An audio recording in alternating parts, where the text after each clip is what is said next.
Տիկնայք և պարոնայք, լրատվամիջոցների սիրելի ներկայացուցիչներ,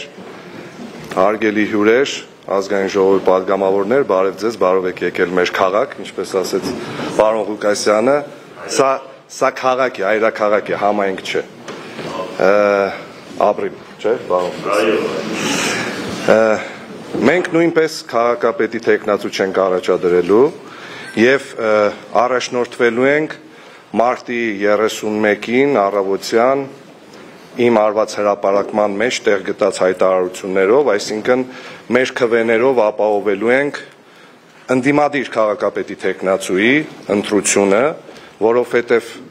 վստահորեն պնդում ենք, որ դա է պահանջում այսօր պետության առավելագույն շահը։ Մնացած հարցերի հետ կապված, ավագանու աշխատանքի հետ կապված, մենք ունենք մեր ծրագրերը, մեր առաջարկությունները, կներկայացնենք ապագա քաղաքապետին, քննարկումների արդյունքում, եթե կգտնենք, որ կարող ենք միասին իրականացնել, կիրականացնենք,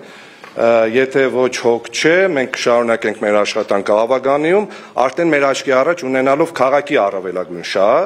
և ներկայացված նախաձեռնություններին քննարկելուց հետո հանդես կգանք կամ կողմ կամ դեմ որոշումներով։ Շնորհավորում եմ բոլորիս ավագանու առաջին նիստի կապակցությամբ և ավագանուն մաղթում եմ արդյունավետ աշխատանք։